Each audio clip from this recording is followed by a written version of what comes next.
Eh bien bonjour à tous, bienvenue dans cette nouvelle vidéo. Donc aujourd'hui, deuxième partie du démontage-remontage d'un GBB type 1911. Donc la dernière fois je vous ai montré le démontage, cette fois-ci on va remonter le tout. Donc on va commencer par la culasse parce que c'est le plus compliqué. Alors au niveau de la culasse, donc vous prenez la culasse forcément, vous reprenez votre bloc canon externe, canon interne, bloc hop-up. Vous passez le tout à l'intérieur par le devant. Alors si ça force, surtout, il faut toujours y aller doucement. Ça sert à rien de forcer comme des brutes. Vous allez y aller, faut toujours y aller tranquille. Voilà, donc ça n'a pas l'air trop mal ici. Ensuite, que je me souvienne quand même. Ensuite, oui. Donc vous reprenez cette pièce ici. Voilà, vous la passez là et vous refaites le tour. Enfin le quart de tour. Ensuite, vous reprenez cette pièce-là, donc le bout plat vers le bas, enfin vers le haut plutôt, puisqu'en réalité, il est à l'envers. Clac. Ensuite, vous reprenez votre tige guide avec le ressort qui va bien. Vous remettez le ressort. Alors là, c'est un petit peu scabreux. Vous comprimez le ressort jusqu'à ce que, voilà, vous enfilez la tige guide à ce niveau-là. Et là, normalement, on ne doit pas être trop mal. Voilà. Chose aussi, si le guidon a tendance, est démontable, vérifiez toujours le resserrage de cette vis, parce que un coup, j'ai bien failli le perdre. C'est en revenant un coup d'une partie, j'ai voulu le démonter pour le nettoyage, et je me suis aperçu que ça bougeait très fortement, donc j'ai resserré un petit coup, donc toujours resserrer un petit coup avec la clé Allen, qui est normalement fournie avec. Donc au niveau de la culasse, ça c'est fait. Ensuite, on remet les plaquettes. Donc on va commencer par le côté droit. Tout simplement pour que ce soit plus facile pour remettre cette fameuse pièce que je vous avais dit dans la première vidéo qu'il fallait faire gaffe.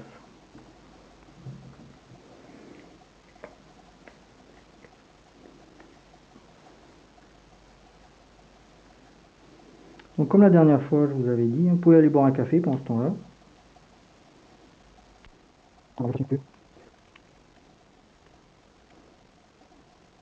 Alors très souvent les vis sont en métal, donc s'il y a des endroits qui risquent de rouiller, c'est bien les vis. Donc toujours bien faire gaffe, enfin bien entretenir tout ça, bien graisser, ce qu'il faut graisser. Alors ensuite, vous prenez cette pièce. Alors le truc qui est le petit machin, c'est la sécurité. Vous la montez vers le haut, c'est plus facile. Donc la partie la plus longue vers l'arrière,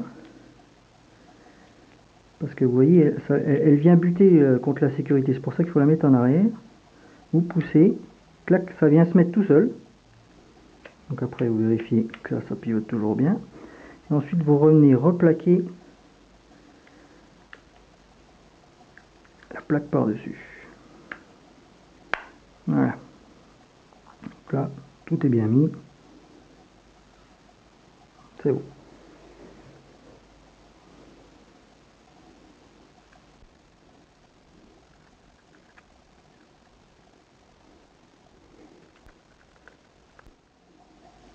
Alors donc une fois que les plaquettes sont mises, on va donc procéder à la remise en place de la culasse.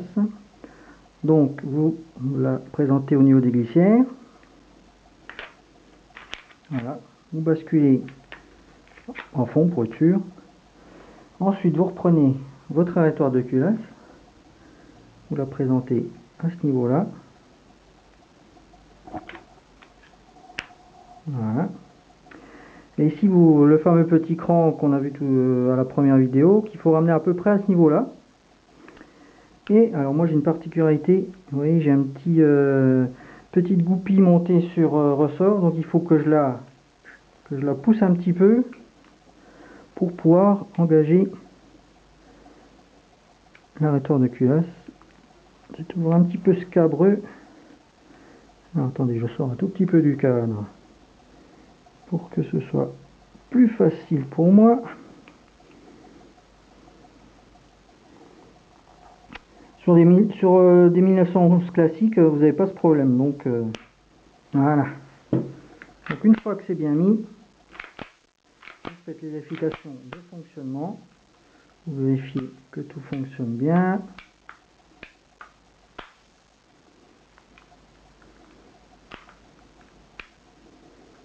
Donc la sécurité fonctionne toujours. Voilà.